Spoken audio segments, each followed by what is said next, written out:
Kabanata 971. Bagaman ang taglamig sa Kernel Island ay lumipas na, ang buong paligid ay malamig pa rin. Pagkatapos ng lahat, ito ay dati nang malakas na nagyelo sa loob ng 3 magkakasunod na araw bago ito tuluyang tumigil. Bilang isang resulta, ang malamig na isla ay nabalot ng isang layer ng pilak. Sa kabila ng lamig, maraming kalalakihan na nagbibigay ng itim na damit ang makikita na nakatayo ng may paggalang sa bato na pasukan ng isang yungib sa isla. Ang mga kalalakihan ay binubuo ng mga taong may mataas na ranggo sa Soul Palace. Sa paghuhusga sa oras, halos dapat gawin ito sa ngayon, sabi ni Lolo Wilson sa ilang mga pinuno nang biglang malakas ang simoy ng mga snowflake na nagsisimula ng mahulog muli sa mukha ng lahat. Makalipas ang mga segundo, maririnig ang pagbulong habang ang mabibigat na pintong bato ay itinulak pabukas. Habang ang lahat ay lumingon upang tumingin, nakita nila ang isang matandang lalabas sa yungib sa tabi ng isang mas bata. Lord, Batang Master, maligayang pagbabalik mula sa iyong pagsasanay. Sigaw ng lahat ng kasalukuyang lalaki ng magkasabay at may lubos na respeto. Pagkatapos ay tumawa ng malakas si Daryl bago sumagot, tama na. Pumunta ka agad, ihanda ang pagdiriwang. Lahat ng mula sa Soul Palace ay masisiyahan ng lubusan ngayon. Panipi, nang makita ang ganda ng kanyang kalooban, simpleng tumanggo si Lolo Wilson bago binalingan si Gerald. Malinaw na ang kasalukuyang binata na nakatayo sa harapan niya ay ganap na naiiba. Sa nakilala niya kalahating taon na ang nakalilipas. Si Gerald ay may balbas na ngayon at ang kanyang buhok ay mukhang mas magulo kaysa dati. Ang mga punit na damit niya ay nagsiwalat din ng maraming mga mahusay na tinukoy na kalamnan sa sobrang lakas ng katawan ni Gerald. Gayunpaman, hindi iyon ang dahilan kung bakit nagkaroon ng isang mabangis na ekspresyon sa mukha si Lolo Wilson. Hindi, ang nararamdaman niya ngayon ay nagmula sa katotohanan. Kahit na ang mga snowflake ay mabilis na natunaw sa pagkontak sa balat para sa lahat ng iba pa roon, ang anumang nyebe na nahulog kay Gerald ay nanatiling buo. Napagtanto ni Lolo Wilson doon ay naging mabilis ang kirit ng eyelid twitch. Pasimula sa isang Crawford, siya ang matagal na kasama ni Daryl. Malinaw pa rin niyang naaalala ang mabago na pagbabago ni Daryl sa lahat ng mga taon na ang nakakaraan.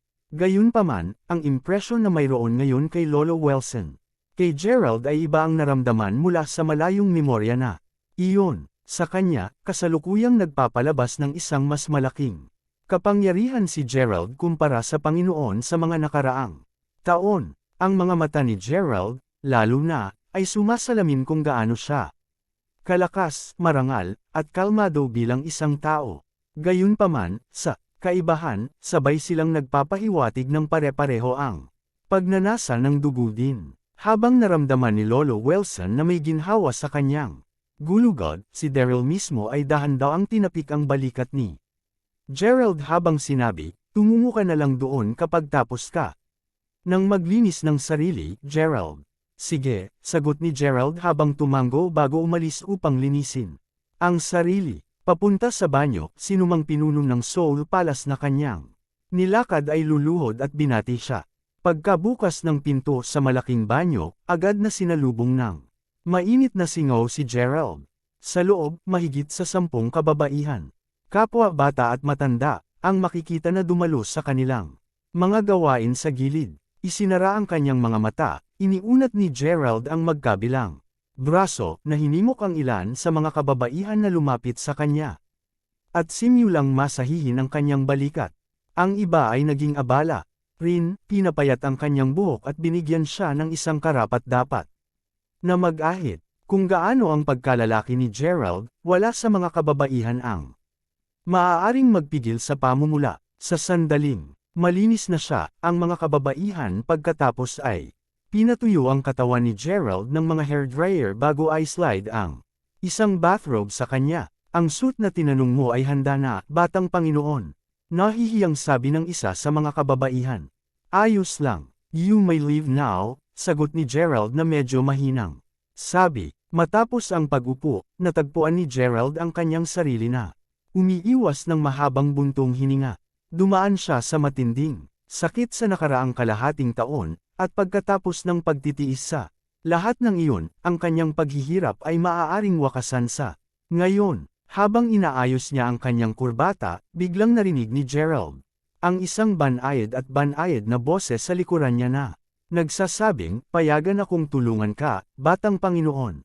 Paglingon upang tingnan kung sino ang nagsalita, kaagad na nahanap ni Gerald ang isang patas at mukhang demure na kamay na inaabot upang hawakan ang kanyang katawan. Ang kamay mismo ay pagmamay-ari ng isang babae na may suot na medyo nakakaakit. Habang marahang binuhat siya ni Gerald sa kanyang baba, tila may sabik na hinihintay ang babae. Sa kanyang isipan, iniisip niya na kung nakapagbruha siya ng batang Panginoon, kung gayon tiyak na mapapabuti niya ang kanyang posisyon sa Soul Palace. Kapag nangyari iyon, tiyak na mas mataas siya sa iba pang mga kagandahan. Kunin mo, nawala, panipi. Ang kanyang agarang tugon ay malayo sa inaasahan niya, at maliwanag na hindi nangyari sa kanya na ang batang Panginoon ay maaaring maging malayo ito. Kabanata 972. Ang biglaang sigaw niya ay takot na takot sa babae kaya't ang buong katawan niya ay agad na nanginig na parang sinaktan siya ng kidlat. Oo, batang Panginoon. Alang-inang sagot ng babae ng mabilis. Siyang lumabas ng silid. 3 araw lamang ang lumipas nang matapos ang pagdiriwang sa Palasyo ng Kaluluwa. Kinaumagahan kinabukasan, lahat mula sa Palasyo ng Kaluluwa ay nagtipon sa pampublikong plaza ng isla. Matagumpay kang nagawa ito sa pamamagitan ng iyong mala-impyerno na pagbabago, Gerald, at sasabihin ko na ang iyong huling resulta ay nalampasan pa ang aking inaasahan. Gayunpaman, habang kasalukuyang nakakontrol mo ang iyong pag-uugali, hindi pa rin ito matatag. Kung nais mong gampanan ng mga pagpapala ng dragon sa pinakamataas na antas nito, kakailanganin mong uminom ng banal na dugo ng banal na sorrow. Kapag ginawa mo ito, tutulong ito sa pagtulong sa iyong makontrol ang iyong ugali. Ipapaalam ko sa iyo ang Lolo Wilson na tutulong sa iyo sa iyong pagbabalik doon. Panipi, may kamalayan ako, Lolo. Pinag-uusapan kung alin, kailan ka babalik doon upang tumingin sa paligid. Totoong miss na miss din ako ng tatay ko, casual na sagot ni Gerald. Nodding, pagkatapos ay tinapik ni Daryl ang balikat ni Gerald. Habang sinabi niya, babalik ako kapag tamang panahon. Malinaw na mataas ang inaasahan ni Daryl kay Gerald. Hindi nagtagal, 30 mga itim na helikopter ang maririnig na nagsisimula sa base. Ang paglalagay ng isang matibay na titig sa kanyang lolo, sinabi ni Gerald pagkatapos, mag-ingat ka, Lolo. Aalis na tayo ngayon. Panipi. Sa nasabing iyon, pagkatapos ay bumaling siya upang sumakay sa isa sa mga helikopter. Sa pag-alis ng mga helikopter kasama si Lolo Wilson, higit sa 300 dalubhasa mula sa isla, at si Gerald mismo, ang kanilang malakas na drone ay dahan-daang nawala mula sa isla habang lumilipad sila patimog. Samantala, ang gabi ay lalong dumidilim at dumidilim sa loob ng mga suburb ng Triangle District sa loob ng lungsod ng langit. Doon, isang nakakaawang naghahanap na babae na nakayakap sa isang folder ng dokumento ay maaaring makita ng desperadong sinusubukang makatakas sa higit sa 10 mga kotse na dahan-dahang nagmamaneho sa likuran niya. Bagaman mapotla ang kanyang mukha at nakikita ang mga sugat na tumatakip sa kanyang katawan, malinaw na nakita ng babae na ang folder ng dokumento na nasa kamay niya ay mas mahalaga kaysa sa kanyang buhay. Ang mga kotse mismo ay nagpatuloy sa paggalaw ng dahan-dahan, habang ang ilang mga tao na nakaupo sa loob ay inunat ang kanilang mga ulo sa mga bintana ng mga kotse at nagsimulang magningning ng kanilang mga flashlight sa babae. Haha, tama iyan. Magpatuloy at magpatuloy sa pagtakbo. Tumakbo ng mas mabilis. Mahuhuli ka namin ngayon. Sigaw ng isa sa mga kalalakihan, na naging sanhi ng iba na lalong nasa sabik. Habang tumatakbo ang babae, at tumatakbo, kalaunan ay nadapa siya at nahulog sa lupa. Gayunpaman, napangisi ang kanyang mga ngipin, agad siyang gumapang pabalik at nagpatuloy sa pagtakbo. Hindi nagtagal bago ang isa sa mga kotse ay agad na nag-drive papunta sa kanya. Nagniningning ang kanyang flashlight ng Direkta sa kanyang mukha, ang taong nakaupo sa tabi ng driver. Pagkatapos ay sinabi, nakuha ka namin ngayon. Katapatan, mas mahusay kang tumakbo ng mas mabilis kaysa dito kung hindi mo nais na mahulog sa mga kamay ni Tucker. Pagkatapos ng lahat, kapag mayroon ka na, siguradong masisira ka. Hahaha, panipi, narinig iyon, ang iba ay nagsimulang tumawa ng malakas sa loob. Din ng kanilang mga kotse, inaasar ang hindi magandang pagtatangkal ng babae na makatakas. Maya-maya, natagpuan na naman ng babae ang sarili.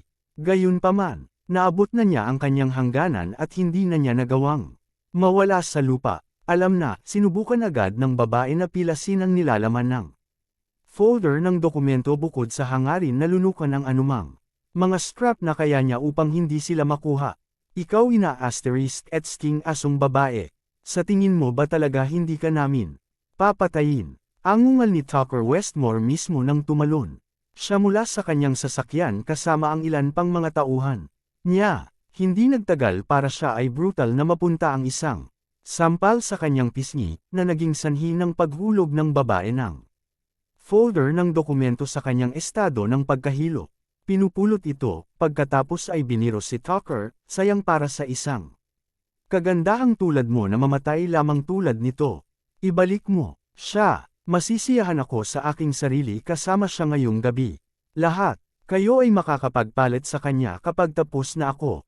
Panipi, hahaha, palagay, G. Westmore, panipi, mga nakasisilaw na dagger kay Tucker, agad na nagsiwalat ang babae ng isang nakatagong maikling talam. Gayunpaman, bago pa man niya ito mapaslang, binasag lamang ni Tucker ang talam sa kanyang mga kamay. Oh, totoo bang naisip mong papayagan kitang mamatay ng ganon? Kadali, haha, magagawa mo lamang kapag sapat na pinahirapan. Kita, inanunsyo ni Tucker habang tumatawa siya ng malisyoso. Habang sumisigaw sa kawalan ng pag-asa ang babae, biglang marinig ang isang malayong pag-drone. Hindi nagtagal bago lumakas ang drone. Ang susunod na bagay na kanilang nalalaman, higit sa 30 mga helikopter ang lumitaw, at ngayon ay pinasadya nila si Tucker at ang kanyang mga tauhan. Ano ang nangyayari? Hiniling ni Tucker, na bigla sa paglipas ng mga pangyayari. Pagkalapag ng mga helikopter, maraming kalalakihan na nakasuot ng itim ang lumabas at agad na sinaman ng tingin si Tucker at ang kanyang mga tauhan. Nakikita kung gaano kalaki ang pagpapataw sa kanilang lahat. Mabilis na idinagdag ni Tucker, hoy ngayon, saang panig kayo lahat? Nabibilang, sa palagay ko ay hindi pa ako nakakita ng alinman sa iyo. Para malaman mo, ang aking ama ay si Sven na mula sa Heavenly City. Panipi, kaagad pagkatapos niyang sabihin iyon, ang pintuan ng isa sa mga helikopter na nakalapag sa gitna mismo ng iba pa ay binuksan ng isa sa mga nasasakupang partido. Paglingon sa direksyon na iyon, nakita ni Tucker ang isang angkop na lalaking nakaupo sa loob habang sumisipsip siya ng pulang alak. Bago pa siya makapagsabi ng kahit ano, ang babae, na malinaw na nakita rin ang lalaking nakahelikopter ay sumigaw kaagad, "Yes sir. Sa wakas bumalik ka na." Panipi, Kabanata 973. Ang taong tinukoy niya ay, syempre, walang iba kundi si Gerald. Ang babae mismo ay si Yuki, ang isang nananatili sa tabi ni Gerald. Nang matagal na panahon noong una niyang itinatag ang Royal Dragon Group, pinapanood ang babaeng may luha na tumatakbo papalapit sa kanya. Naramdaman ni Gerald ang matinding kirot sa kanyang puso. Nang mapagtanto niya kung gaano katindi ang pagdurusa ni Yuki. Naranasan mo nang maghirap, Yuki. Huwag kang matakot, sapagkat bumalik ako, idineklara ni Gerald habang pinangunahan siya sa isa sa mga helikopter. Mahigpit na kumapit si Yuki sa braso ni Gerald habang naglalakad. Sila, malinaw na ayaw maghiwalay.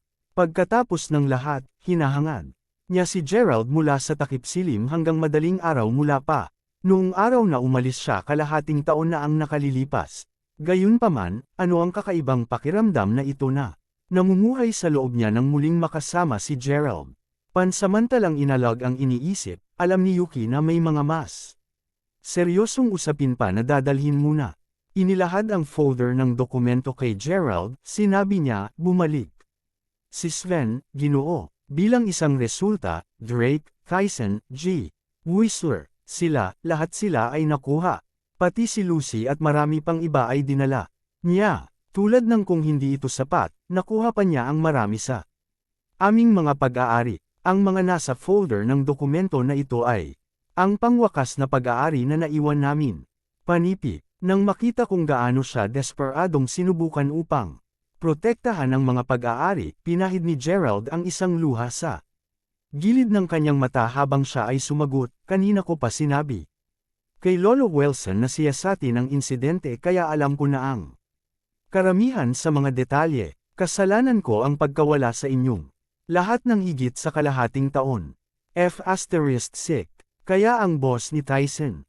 Gayon din kayong dalawa, huwag mag-artista sa harap namin. Pa rin, ito ay mataas na oras na sa wakas ay gumawa ka ng iyong hitsura muli. Sa sandaling tapos na kami sa iyo ngayong gabi, hindi nakakailanganin ni Boss Sven na mag-abala patungkol sa sinuman sa iyo. Galit na galit ng isa sa mga tauhan ni Tucker. Gayunpaman, sa oras na natapos ang kanyang pangungusap, ang parehong tao ay halos walang oras upang iparehistro kung ano ang nangyari nang maramdaman niyang nanlaki ang kanyang mga mata. Makalipas ang mga segundo, isang biglang, maririnig at lahat ay nakatingin lamang habang ang alagad ni Gerald ay nakatayo sa harap ng taong wala ng ulo. Sa pagrehistro kung ano ang naganap, nagpalabas si Yuki ng isang maikling yelp bago takpan ang bibig sa sobrang takot.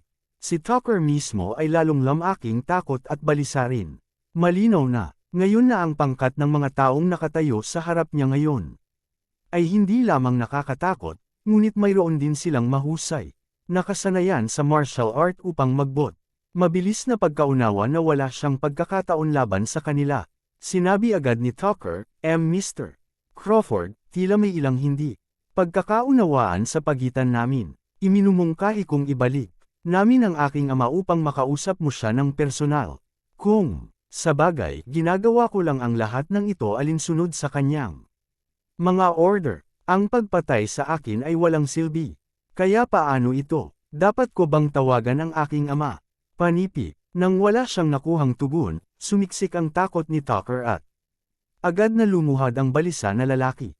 Bilang kanyang huling paraan, huminga siya bago nagsumamo, mangyaring x-ray ng aking buhay, G. Crawford. Pinapanood habang kinikilig ang lalaki sa harapan niya, dahan-dahang ibinuhos ni Gerald ang isang basong pulang alak bago sumagot, sa totoo lang, kanina pa ako nagtataka kung dapat ba akong maghanda ng isang regalo para sa iyong ama nang makilala siya. Habang iniisip ito, napagtanto kung mayroon kang maraming mga sakop at ang ilan sa kanila ay nagdadala ng mga kamera sa paligid. Salamat doon, mayroon na akong ideya. Panipi, isang ideya. Ano ang maaaring naiisip mo, G. Crawford? Panipi, tungkol sa kung bakit ang mga nasasakop ni Tucker ay nagdadala ng mga kamera sa paligid. Ito ay dahil sa si Tucker ay may isang medyo baluktot na ugali. Nasiyahan lang siya sa pagkuha ng mga video ng kanyang sarili na gumagawa ng mga immoral na bagay, tulad ng kung ano ang ginawa niya kay Yuki kanina. Nakita niya ang kanyang mga aksyon bilang isang bagay na dapat tandaan, kaya naman ang ilan sa kanyang mga sakop ay nakagawian na magdala ng mga kamera saan man sila magpunta. Sa totoo lang, kakailanganin ko ang iyong kooperasyon upang makapag-shoot ng maikling video. Ipapakita ko ito sa iyong ama bilang regalo sa pagkakakilala sa kanya, sagot ni Gerald. O syempre handa akong makipagtulungan. Gagawin ko ito, G. Crawford. Panipi. Narinig iyon, lumingon si Gerald upang tingnan ang isa sa kanyang mga nasasakupan. Ang pinag-uusapan ay agad na nakuha ang pahiwatig upang pumasok sa cabin. Makalipas ang ilang sandali, nanlaki ang mga mata ni Tucker nang makita ang nasa ilalim na nagdadala ng lalagyan ng gasolina kasama niya. Naintindihan niya ang balak gawin ni Gerald. Huwag mo akong patayin. Pakiusap ni Tucker ng agad itong gumapang pabalik at tangkang tumakas, bago pa man siya makagawa ng isang hakbang pasulong. Gayunpaman, naramdaman niya ang isang bato na tumusok sa kanyang dibdib. Dugo na ngayon na lumalabas sa kanyang sariwang Sugat, muling nahulog sa lupa si Tucker, marahas na kumaibot. Ang mga nasasakupan niya ay nakatingala lamang sa takot, tuluyan. Nang naparalisa habang ang subordinate ni Gerald ay pinahid ng gasolina sa buong katawan ni Tucker. Takpan mo ang iyong mga mata, Yuki, sabi ni Gerald habang hinaharangan ang kanyang paningin gamit ang kanyang sariling kamay bilang isang hakbang sa kaligtasan. Pagkatapos nito, nag-order si Gerald ng banayadan mo siya. Isang piercing hiyawan ng pumuno sa hangin ilang sandali. Pagkatapos, Kabanata 994. Pagkalipas ng ilang panahon, dahan-daang namatay ang sigaw ng matinding paghihirap. Sa pamamagitan nito, bumalik sina Gerald, Yuki, at ang kanyang mga tauhan sa manor. Pagdating doon, sinabi ni Gerald kay Yuki na humiga at magpahinga muna. Paglingon sa susunod na pagtingin kay Wilson, tinanong niya, kaya, nasaan si Sven sa kasalukuyan? Matapos itong suriin, nalaman namin na nagsasagawa siya ng isang pagdiriwang sa Heavenly City Hotel sa ngayon. Inimbitahan niya ang maraming malalaking pag-shot mula sa lungsod ng langit dahil gusto niyang malugod silang bumalik. Gayun din, nalaman namin na kahit na si Drake, Kyson, at Whistler ay pinahirapan, ang kanilang buhay ay wala sa anumang panganib kahit papaano. Panipi, sa aming pagsisiyasat, nalaman din namin na si Sven ay nagpunta sa isang bansa sa Timog Silangang Asya kalahating taon isang taon, upang palakasin ang kanyang sarili. Dahil doon, mayroon na siyang mga napakahusay na kasanayan sa kanyang arsenal, sagot ni Wilson habang ngumiti siya sa mapait. Nakita ko, kung gayon dapat nating harapin siya ngayon bago siya magkaroon ng pagkakataong magdulot ng anumang gulo sa hinaharap. Manatili ka rito at alagaan mo si Yuki para sa akin. Habang ililigtas ko ang aking mga kalalakihan, Wilson, sabi ni Gerald, ngunit batang Panginoon, hindi mo pa natupok ang banal na dugo.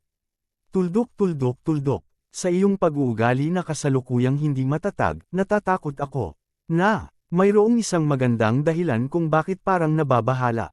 Si Wilson, kung tutuusin, kung walang problema si Gerald sa pagpatay sa iba sa sandaling umalis siya sa pagsasanay, natatakot si Wilson na siya ay lalago lamang upang maging mas malayo. Maaari kong makontrol ito. Sa pamamagitan nito, pumili si Gerald ng 30 katao na sasama sa kanya bago umalis sa hotel.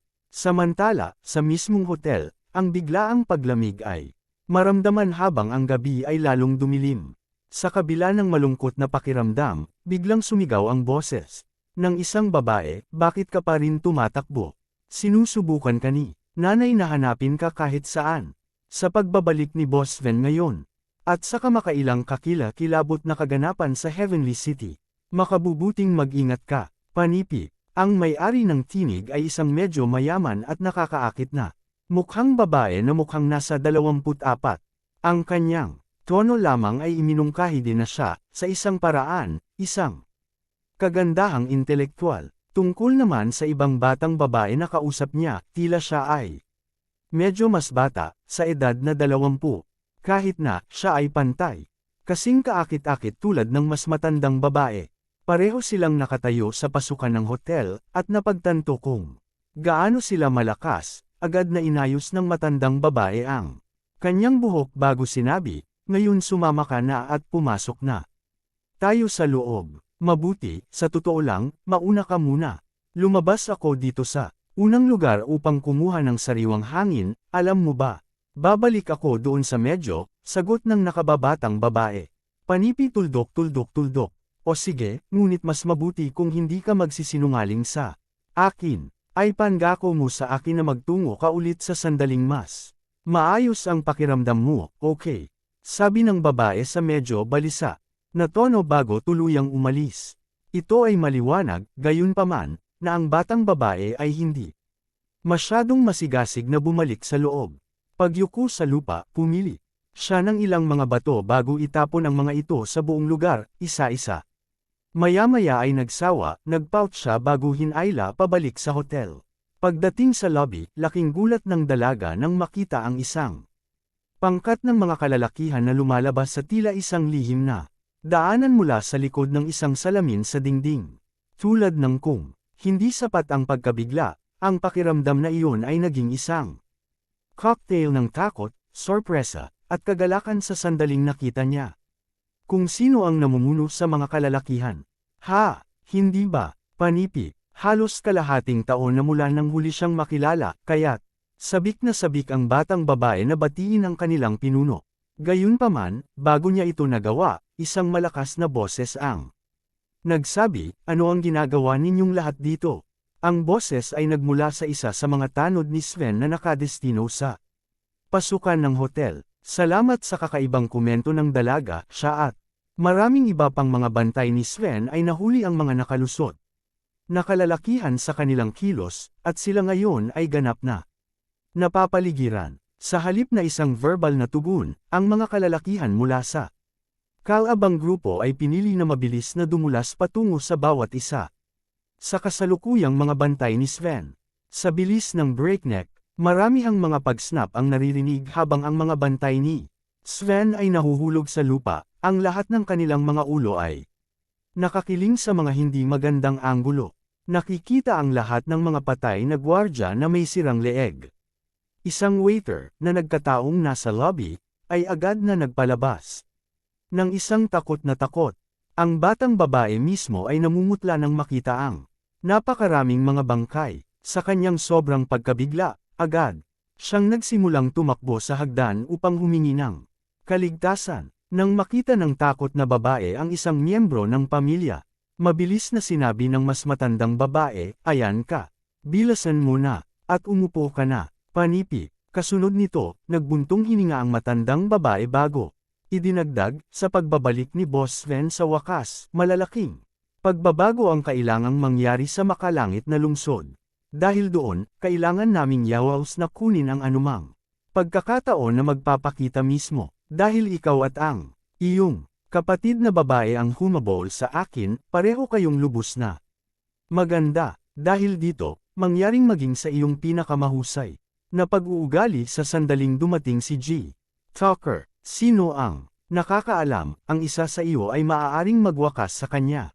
Kung nangyari yun, tiyak na ang aming pamilya ay talagang makakataas ng ranggo ng napakabilis. Panipi. Ito ay malinaw sa puntong ito na ang tatlong mga kababaihan ay walang iba kundi ang Tulip, Juliet, at Heidi.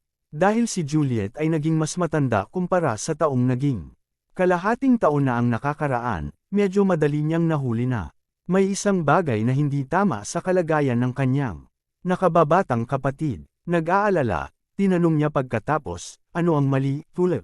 Bakit namumutla ang mukha mo?" Panipi. Huminga si Tulip saka huminga ng malalim bago marahang sinabi, "Kanina, nasa ibaba ako, sa palagay ko nakita ko siya."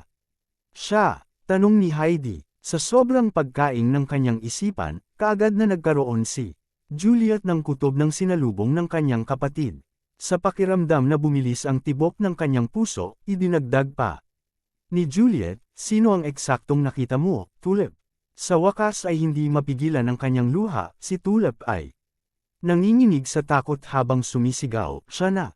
Sa wakas bumalik na siya. Panipi. AY995AY.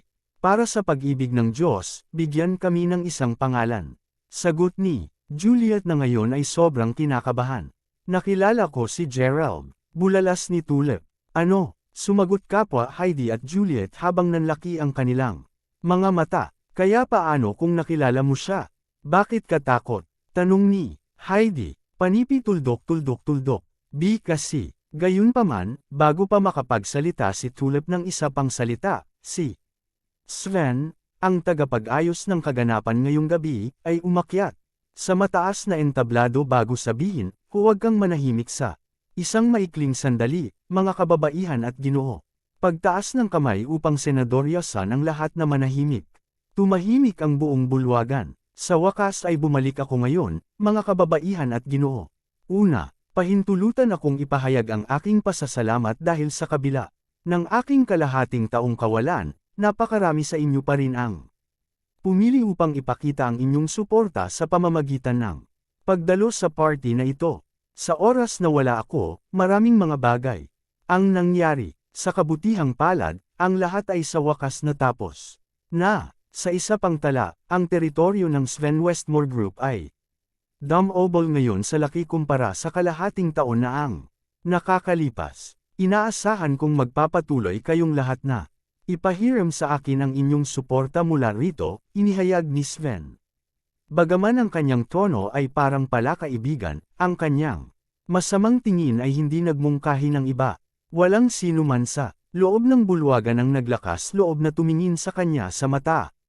At iyon ang eksaktong epekto na nais ni Sven na makamit ang gabing iyon. Mula ngayong gabi, patuloy lamang ang Sven Westmore Group na mananatili sa lungsod ng langit, at nais tiyakin ni Sven na lahat ay yuyuko sa kanya. Naiintindihan na ang lahat ay may balak, hindi mapigilan ni Sven na mapangiti ng banayad habang ipinapikit niya ang kanyang mga kamay. Narinig ang kanilang pahiwatig, ang kanyang mga tauhan ay nagmarcha patungo sa bulwagan, mula sa isa pang bulwagan sa tabi nito, na humantong sa 10 magagandang kababaihan.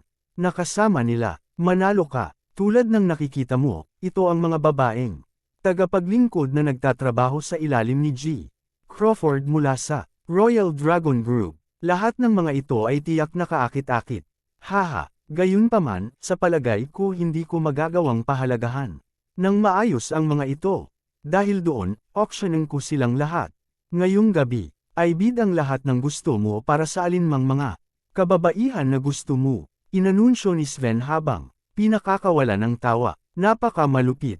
Hindi lamang niya sinira ang buong Royal Dragon Group, ngunit upang isipin na makakarating pa siya hanggang sa magsubasta sa mga babaeng tagapaglingkod ni G. Crawford. Isang brutal na tao, panipi, sa katunayan. Habang pinataguyod ni G. Crawford ang moralidad at hustisya, si Sven mismo ay isang hindi makataong hayop. Mukhang kailangan nating maghanda upang muling mapakinabangan. Panipi, sa pagsasalita ng alin, naririnig mo ba tungkol sa kung ano ang nangyari sa Westley? Dahil nagkaroon sila ng isang magandang relasyon sa G. Crawford, Sven ganap na kinuha ang kanilang pamilya. Ano pa, sinipa niya pa ang lahat ng Westley mula sa kanilang sariling tahanan. Tiyak na kakulangan kami ng anumang pakiramdam ng seguridad sa isang taong tulad nito na aming pinuno. Panipi, maraming mayayamang negosyante na nakaupo ng malayo sa entablado ay bamulong ngayon sa kanilang sarili tungkol sa kung gaano katanggap-tanggap ang ugali ni Sven. Kahit na marami sa kanila ay tiyak na nagagalit sa kung magkano ang natawid ni Sven. Walang nang ahas na sabihin kahit ano laban sa kanya. Nakuha ang kanyang mga daliri, sinabi ni Sven, nang walang pag-uusap. Hayaan ang auction na begi. Bago pa man natapos ang kanyang pangungusap, gayunpaman, ang bulwagan ay biglang lumabo habang ang kalahati ng mga ilaw dito ay pinatay. Kasunod nito, nabuhay ang projector, na bumubuo ng isang puting rektangulo sa malaking screen sa bulwagan. Ano ang nangyayari? Ang staff ba ay nililigawan ng kamatayan o kung ano man? Saway ng isang mayordoma habang ang mga tao sa labas ng entablado ay nagpalitan ng tingin sa isa't isa bago bumaling. Upang tumingin sa screen, hindi sigurado sa kung ano ang nangyayari. Agad na nagulat ang kanilang pagkataranta nang magsimulang mag-play ang projector ng isang video na ipinakita ang isang lalaki na nagmamakaawa, "Huwag mo akong patayin." Ang kanilang katahimikan ay ginagarantiyahan dahil malinaw na nakikita ng lahat doon ang mukha ng lalaki sa video. Ito ay walang iba kundi si G. Tucker Westmore mismo. Ano pa, umiiyak siya. Habang nakaluhod, iminumungkahi kong ibalik natin ang aking ama upang makausap mo siya ng personal. Kung sa bagay, ginagawa ko lang ang lahat ng ito alinsunod sa kanyang mga order. Ang pagpatay sa akin ay walang silbi. Kaya paano ito? Dapat ko bang tawagan ang aking ama? Sinabi ni Tucker sa video, malinaw na kinilabutan. Tucker, sigaw ni Sven, nanlaki ang mga mata niya habang nakakuyom ng mahigpit ang magkabila niyang kamao. Habang walang nakakaalam kung sino ang sumalakay kay Tucker. Lahat ay ipinagbili na kung sino man ito, ang tao ay dapat na labis na sumisinde kay Tucker na mukhang takot na takot. Habang nagpe-play ang video, napanood ng madla habang gumagapang si Tucker at nagtangkang tumakas. Gayunpaman, bago Paman siya makagawa ng isang hakbang pasulong, mukhang mayroon siyang tinamaan ng isang bagay. Kahit na walang nakakaalam kung ano ang sandata, ang dugo ay agad na nagsimulang bumulwak sa kanyang dibdib na nagresulta sa pagkahulog ni Tucker sa lupa habang siya ay kumikislot ng marahas. Gayunpaman, ang tunay na panginginig sa takot ay dumating nang may lumapit sa nagpupumiglas na lalaki at nagbuhos ng gasolina sa buong katawan niya. Ang isang tugma ay maaaring makitang maikling itinapon sa kanyang direksyon at ang susunod na kanilang nalalaman, ang buong katawan ni Tucker ay nilamon ng apoy. Habang pinupuno ang bulwagan ng kanyang hiyawan, ang isang dumalo ay agad na napunta sa pagsusuka. Maraming iba pa ang nagsagawa ng pareho at mabilis na umiling ang kanilang mga binti. Kahit na nakaupo sila sa lugar, ang ilang mga kababaihan na hindi napailing na napahawak sila sa kanilang mga ulo habang sumisigaw ng hysterically. Sa wakas natapos ang video, nakabukas muli ang mga ilaw. AY996AY. Sino ang may pananagutan sa lahat ng ito? Umungal na si Sven, galit na galit. Habang hinihimas ang mga kamao sa mesa sa harapan niya, pinapantipiraso ito. Pati ang mga kalamnan sa mukha ay hindi napigilan habang angal na galit na ama. Bagaman ang kasalukuyang estado ni Sven ay tiyak na nakakatakot. Marami sa mga negosyante ang lihim na nagagalak matapos nilang mapagtanto kung gaano kasakit ang nararanasan ngayon ni Sven.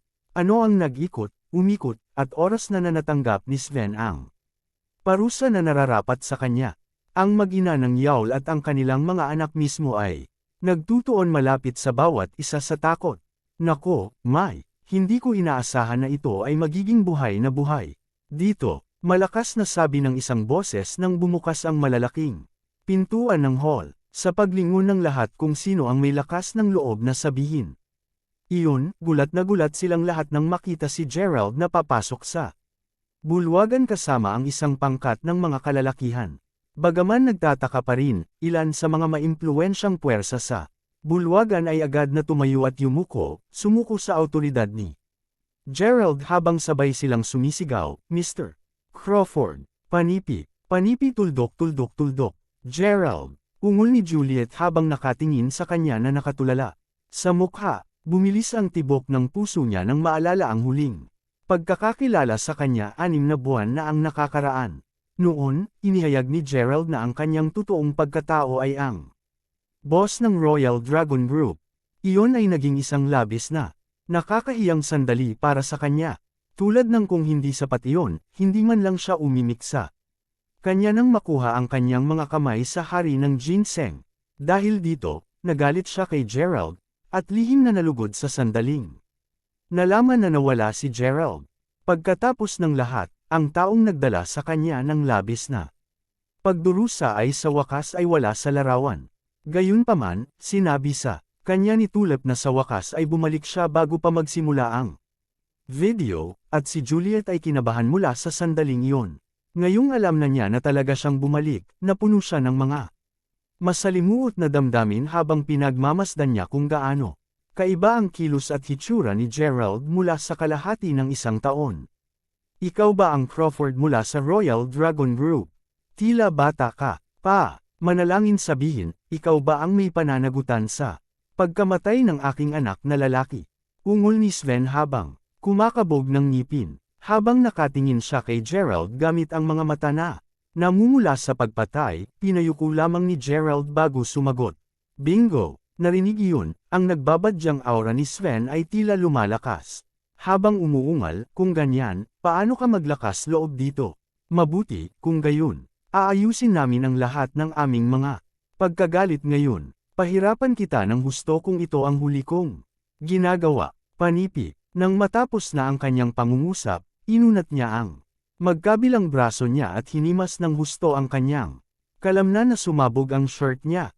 Ngayon ay walang lakas, ang kanyang mga nakaumbok na kalamnan ay tumingin sa kanya tulad impenetrable tulad ng isang tank. Si Tucker ang nag-iisa niyang anak na lalaki at sambahin ni Sven. Kahit na may mga plano si Sven upang simulang turuan ang Tucker sa mga tamang paraan upang maging kanyang tamang tagapagmana sa sandaling si Tucker ay lumaki ng medyo mas matanda. Matapos mapanood ang kanyang anak na sinusunog ng buhay, hindi nakapagtataka kung bakit napaloko si Sven.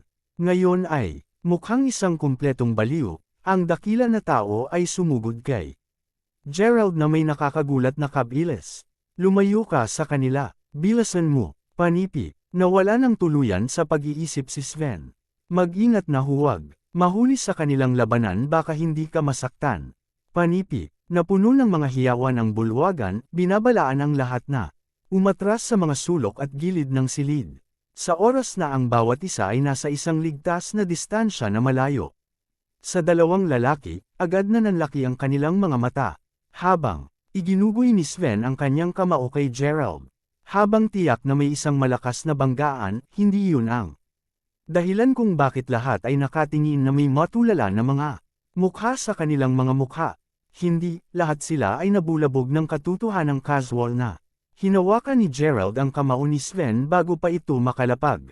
Sa katunayan, ginawa niyang madali ito. Kahit na sinubukan agad ni Sven na pakawalan ang kanyang kamao. Mula sa hawak ni Gerald, walang halaga ng pakikibaka ang pinapayagan siyang palayain ito. Nagawa mo ang 3 kilabot na maling pagkakamali, sabi ni Gerald na hindi basta-basta bago pumikit. Nang buksan niya ulit ang mga ito, gayunpaman, ang kanyang mga mata ay namumula at ang kanyang buong katawan ay nagbigay ng isang aura na katulad ng isang demonyo. Paglingon sa bawat isa, ang mga nasasakupan na nakatayo sa likuran niya sa buong oras na ito ay pumalit sa 3 hakbang pabalik. Si Sven mismo ay nakaramdam ng isang paglamig na tumakbo sa kanyang gulugod habang ang kanyang kahangahangang aura ay lumakas. Ngayon ay halos ganap na natabunan ng nakamamatay na hangarin ni Gerald. Hindi man niya may kakaila na nakakaramdam siya ngayon ng takot, habang nakatingin sa demonyo ng isang lalaking nakatayo sa harapan niya. Panipi, tuldok, tuldok, tuldok. Una, dapat mong itago ang iyong mga kamay sa aking pangkat. Matapos sabihin iyon, ipinatong ni Gerald ang magkabila niyang kamay sa mga blades ng balikat ni Sven. Pangalawa, hindi mo dapat ginawa ang mga bagay sa aking kalalakihan. Habang nanlalaki ang mga mata ni Sven sa takot, ngumiti ng masama si Gerald bago umungol, at pangatlo, hindi mo dapat pinahiya ang aking mga nasasakupan sa harap ko mismo. Ngayong tapos na si Gerald sa pag-lecture sa kanya, huminga muna siya ng malalim bago yangkang pareho ang balikat ni Sven. Ang karimarimarim na tunog ng balat at laman na napunit ay napuno ang silid at di nagtagal, at sa isang pangwakas na rip, nagkaroon ng isang pansamantalang katahimikan. Gayunpaman, ang katahimikan ay hindi nagtagal habang ang marami sa mga tao sa loob ng silid ay agad na nagsisigaw. Ang kanilang hiyawan ng purong takot ay napakataas na ang ilan sa mga baso ng alak ay natapos na mabasag, habang maraming iba pa ang natagpuan ng kanilang mga sarili na nagkakaroon ng matinding pagkasira ng nerbiyos. Ang ilan sa mga kababaihan na naruroon ay nanghimagsik sa lugar. Isang malupit na demonyo ng isang tao. AY997AY. Ang buong bulwagan ay nagkagulo habang ang mga tao sa loob nito ay mabilis na sinubukan ang paghahanap ng mga paraan upang makaya ang kanilang nasaksihan, habang ang marami ay napapanatili ang kanilang katinuan sa pamamagitan ng pag-ikot ng mga bola malapit sa mga sulok ng silid. Ang mga hindi gaanong maswerte ay nagtapos sa pagbula sa sahig. Dahil sa labis na takot na nararamdaman, si Juliet mismo ay sobrang kinilabutan na siya ay naiyak na sa puntong ito. Gayunpaman, dahil sa lubos na takot, ni hindi siya naglakas loob na sabihin kahit isang salita. Sa kabaligtaran, simpleng ipinikit ni Gerald ang kanyang mga mata, bago huminga ng malalim. Ganap na tahimik, nanatili siya sa ganoong sandali bago tuluyang imulat ulit ang kanyang mga mata.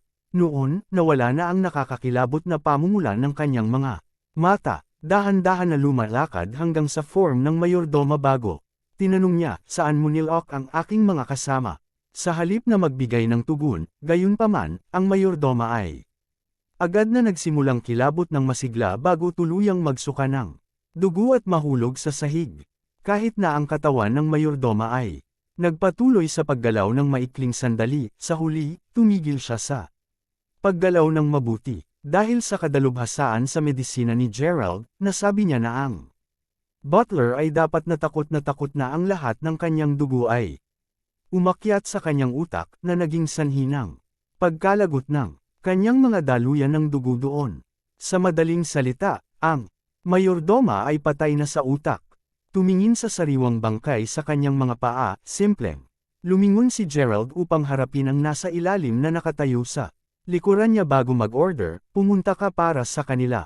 Kaagad, batang Panginoon. Matapos ang kanyang mga tauhan ay umalis upang mag-imbestiga. Aalis na sana si Gerald nang masulyapan niya ang ina at mga anak na babae mula sa pamilyang Yawl na malapit na magkasama sa takot. Gayunpaman, simpleng pag-iwas niya ng tingin bago umalis para sa kabutihan. Sa kabila ng kanyang pagkawala, walang nang ahas na kahit na ilipat ang isang kalamnan, kahit na matapos ang isang oras. Sa buong panahong iyon, isang halos hindi makajos na katahimikan ang pumuno sa silid. Malinaw na mula ngayon, ang lahat sa Triangle District ng langit na lungsod ay matatakot sa tuwing maririnig ang nabanggit na pangalan ng Royal Dragon Group. Pagkalipas ng 3 araw sa mansion ni Gerald, lumapit sa kanya si Wilson bago sinabi, matapos masabihan ng Panginoon na hanapin ang banal na Zorro, natutuwa akong sabihin na sa wakas natagpuan ko ito, batang Panginoon. Tulad ng nangyari, may nakakita sa banal na Zorro mga 1 taon na ang nakakalipas sa loob ng makakapal na kagubatan sa kanluran ng lalawigan ng Logan. Panipi, sigurado ako na may kamalayan ka kung bakit masigasig ang Panginoon na hanapin mo ang Hold Fox. Hayaan mo akong ipaalala sa iyo na kung hindi mo nabigyan ng sustansya ang iyong sarili ng banal na dugo ng Fox, mayroong isang pagkakataon na ang iyong ugali ay maimpluwensyahan ng iyong pagkamuhi. Kapag nangyari iyon, magiging mahirap paniwalaan ang iyong dating pagkatao. Dagdag ni Wilson bago bumantong hininga. Narinig iyon, bahagyang nakasimangot si Gerald bagaman ang ekspresyon nito ay naiiba kung gaano siya kontig sa sinabi ni Wilson. Pagkatapos ng lahat, dapat niyang aminin na kahit madali niyang mapigil ang kanyang pagkagusto sa dugo sa simula, mula sa oras na siya ay lumipat sa Sven, ang kanyang pagkamuhi ay tumindi ng labis na ito ay katulad ng isang maliit na spark na nagiging isang sunog sa bush. Kapag ang isang solong bush ay naapoy, napakahirap pigilan ang apoy mula sa pagkalat sa natitirang kagubatan.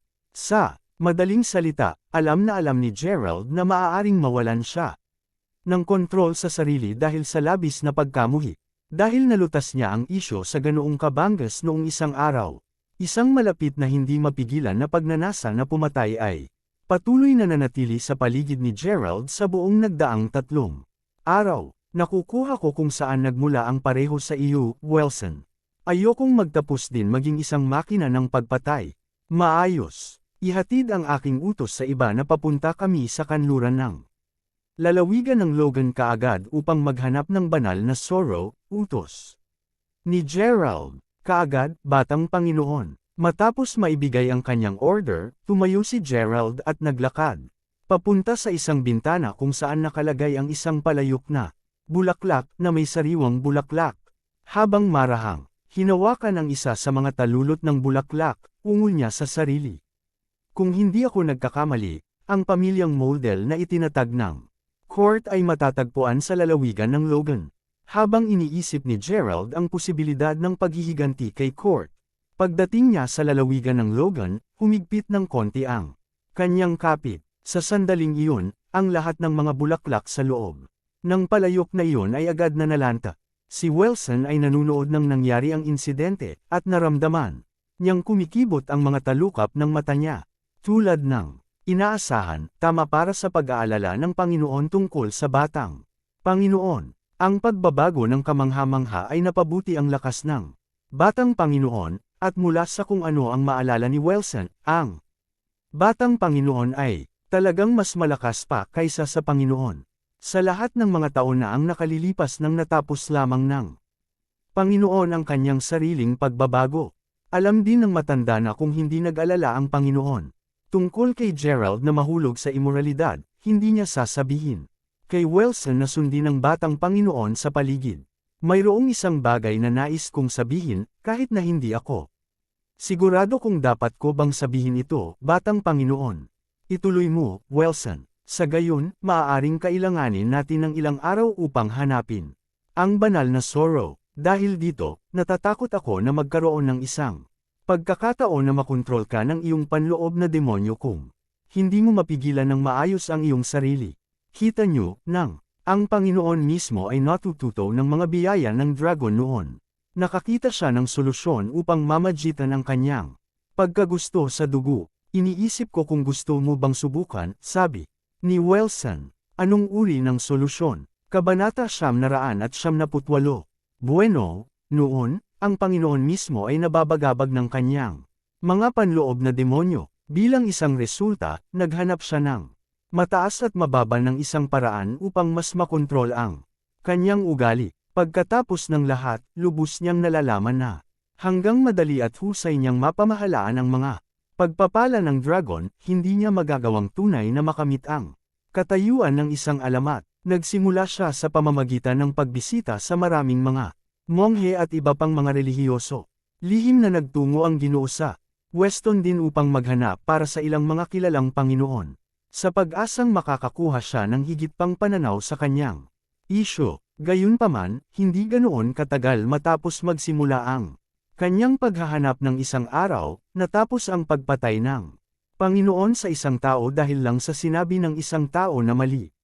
Panipi, dahil doon, tumigil siya sa pagsubok na humingi ng tulong sa takot na mapunta siya sa pumatay sa ibang inosenteng tao. Kakatwa, nahanap niya mismo ang sagot sa kanyang katanungan isang araw. Sa kanyang sandali ng kaliwanagan, tinatakan niya ang kanyang lakas at bumalik sa buhay na buhay bilang isang regular na tao. Sa sandaling nangyari iyon, siya ay tulad ng isang malungkot, matandang lalaki. Ang Panginoon ay pinanatili ang isang mababang profile ng medyo matagal ngunit sa sandaling siya ay perpekto.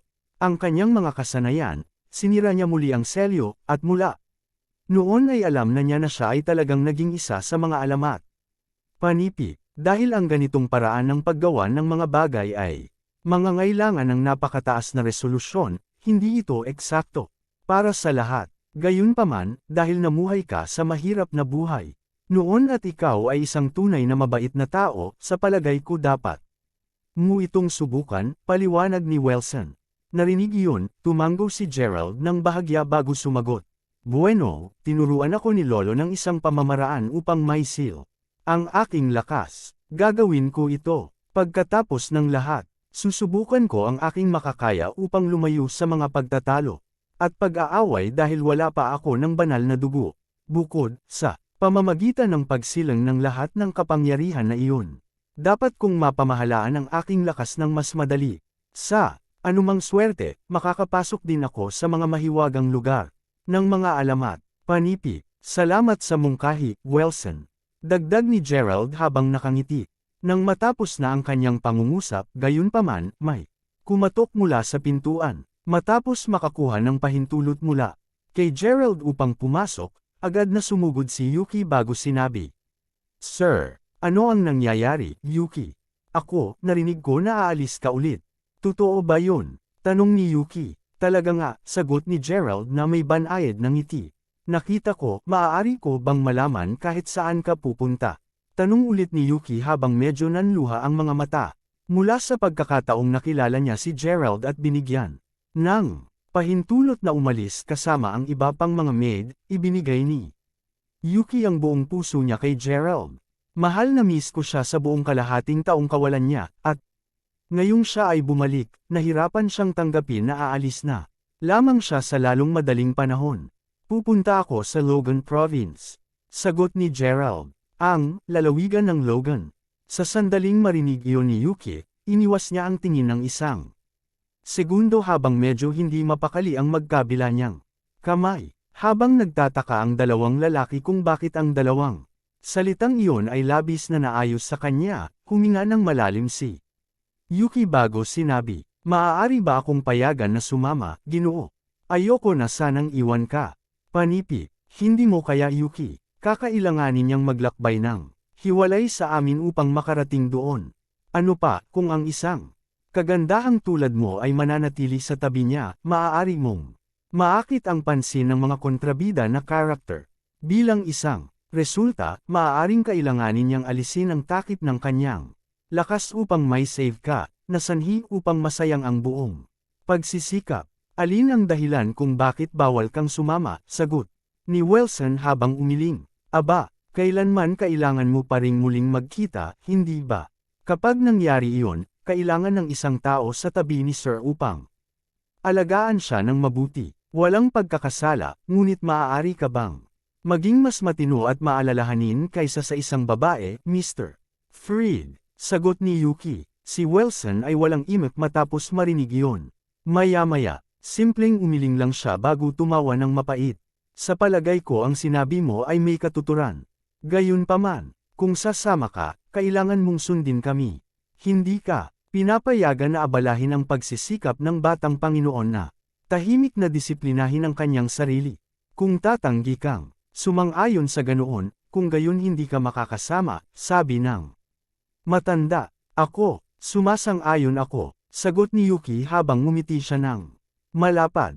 At ganoon din, napagpasyahan ang kapakanan doon at pagkatapos ng hapong iyon, bumalik si Gerald sa Weston bago sumakay sa isang berdeng tren papunta sa lalawigan ng Logan.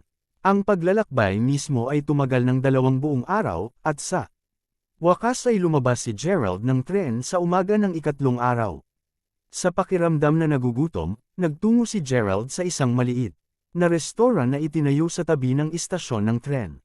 Pagbukas pa lang niya ng pinto sa restoran, gayunpaman, narinig niya kaagad ang boses ng isang lalaki na nagsasabing, umorder ka lang ng kahit anong gusto mo, mga kapatid. Ang lahat ay magiging sa akin. Panipi. Kasunod sa pinagmulan ng boses, nakita ni Gerald ang isang lalaki at 2 babaeng nakaupo sa isang mesa. Sa kanilang 3 na mukhang pantay kaakit-akit, hindi nakapagtataka kung bakit naakit nila ang atensyon ng ilan sa mga customer din ng restaurant. Habang ngumiti ang lalaki, simpleng sagot ng isa sa mga kababaihan, ikaw lang ba ang mayaman dito? Anuman, nagkaroon kami ng sapat na kasiyahan doon, oras na para umuwi tayo.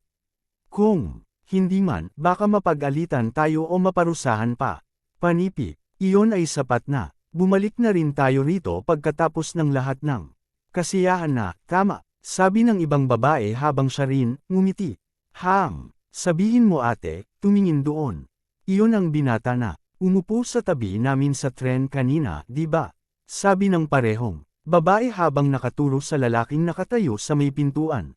Kabanata 999. Kamusta ka dyan? Nagkita ulit tayo, sinabi ni Haven Lovewell, isa sa mga kaakit-akit na kababaihan habang kumaway siya sa kabataan. Kami talaga, sagot ni Gerald na may isang banayad na ngiti.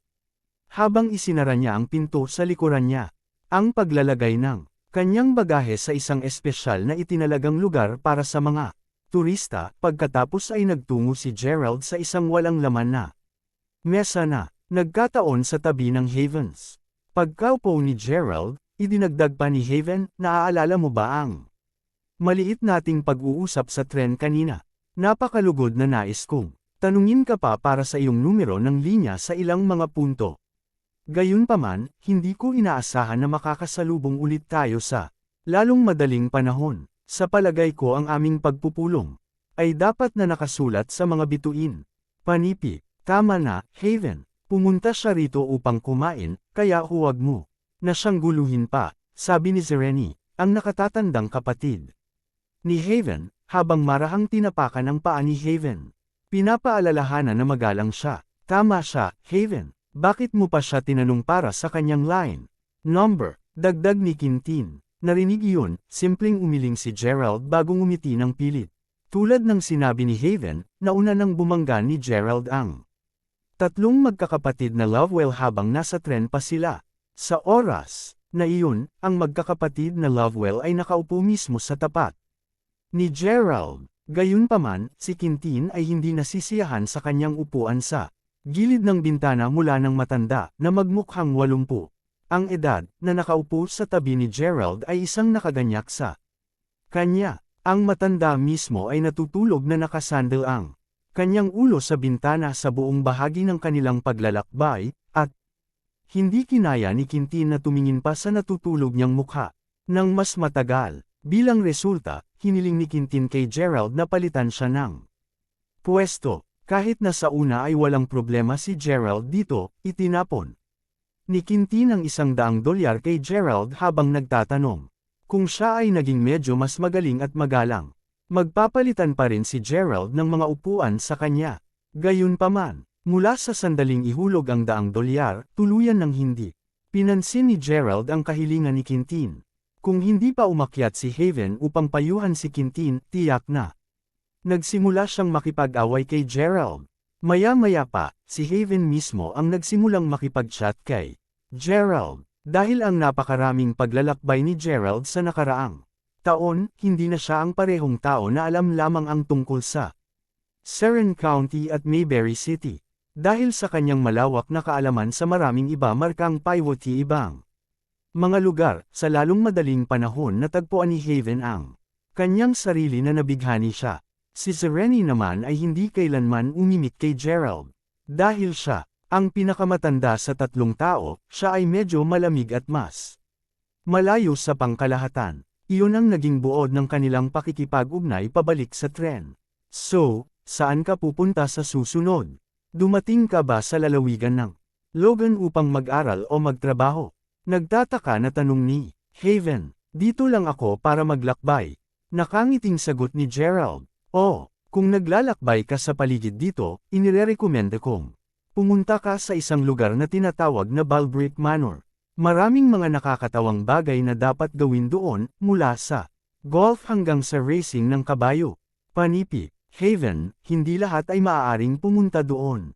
Hindi mo maaasahan ng isang ordinaryong tao na pupunta lamang doon.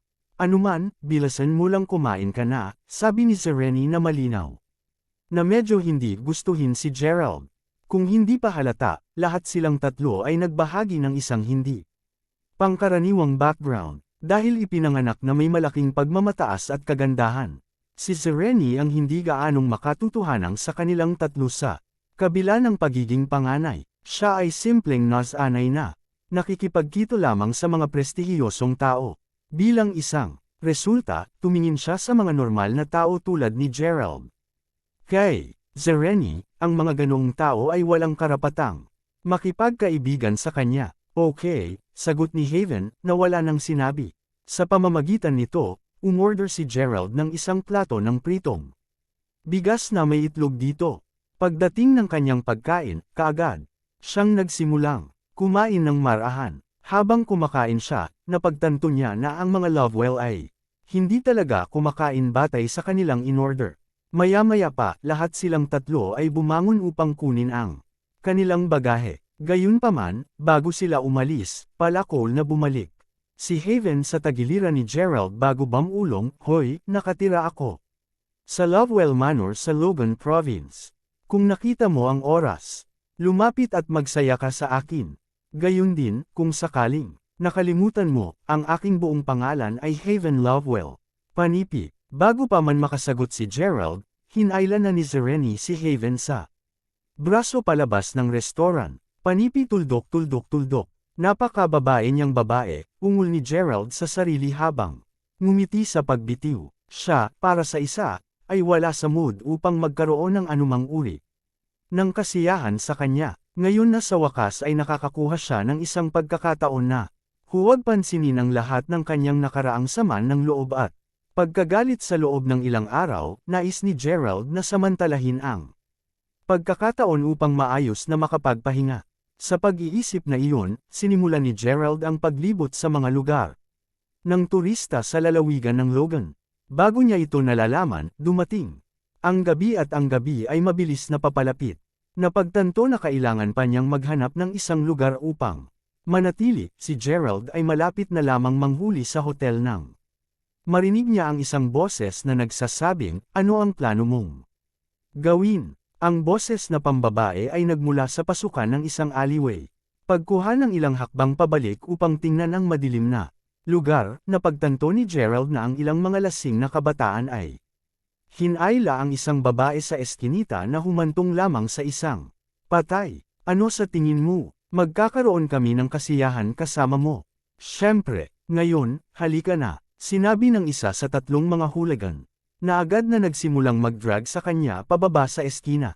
Habang siya ay desperadong nagpumiglas upang makatakas, ang sulok ng kanyang mata ay nakasulyap ng isa pang kabataan na naglalakad papunta sa kanila. Nang makita na may isang taong lumalapit upang makatulong, ginamit ng buong lakas ang babae upang maitulak ang hooligan na hinihila ang braso palayo sa kanya. Sa kabutihang palad, ang hooligan ay lasing na sapat upang pakawalan at agad na tumakbo ang babae sa panig ng bagong kabataan bago kumapit sa kanyang braso at sumisigaw. Sinusubukan nila akong kalayaan, hubby. Tinitiyak niyang kurutin din ang braso niya, isang malinaw na pahiwatig para sa kanya na makipagtulungan sa kanya. Kabanata 1000, hubby, sabay na sabi ng tatlo sa mga gangsters habang nakatingin sila sa isa't isa. Gayunpaman, ang kanilang pagkalito ay mabilis na nabaling sa puot habang sinisimulan nila ang paningin sa kabataan. Hold on now, hindi ako asawa niya. Sagot ng kabataan habang nagsisimulang kumaway ng mabilis ang kanyang mga kamay sa takot. Narinig iyon, natagpuan ng babae ang kanyang sarili na iniikot ang kanyang mga mata habang iniisip niya sa kanyang sarili, man it. Paano ang isang tao na ito ay isang duwag? Kudlit. Ang mga hooligan mismo ay sumigaw ng tawa habang sinabi ng isa sa kanila, lumilitaw na ikaw ay matalino, maliit na kagandahan. Tiyakin naming magtuturo sa iyo ng magandang aralin sa paglaon. Panipi. Nang malapit na silang tumabi sa duo, biglang lumingon ang kabataan at itinuro ang pasukan ng alleyway bago sumigaw, pulis. Nang marinig nila iyon, ang tatlong lasing na gangsters ay agad na tumigil sa kanilang mga truck at tumalikod laban sa duo, kaagad na naglupos ay pagkatapos na nakalagay ang kanilang mga kamay sa likod ng kanilang mga ulo. Hindi na namin ito gagawin muli, mangyaring pakawalan. Kaming madali. Nang makita na ang mga gangsters ngayon ay nagagambala, kaagad na sinugod ng kabataan ang paghila sa babae sa kanyang braso. Habang sinabi niya, ngayon na ang ating pagkakataon. Tumakbo ka, panipi. Ilang hakbang pa lamang ang lumipas ng mapagtanto niyang hindi na makakatakbo ang babae. Sa kabutihang palad, napansin niya ang isang malapit na takip ng manhole. Sa paghila sa kanya, nag-apply siya ng kaunting lakas sa kanyang paa na kinukuha ang takip ng manhole. Sa sandaling ang tatlong gangsters ay lumabas sa alleyway, ang kabataan kaagad, at medyo walang kahirap-hirap, ay sinipa ang takip patungo sa kanila.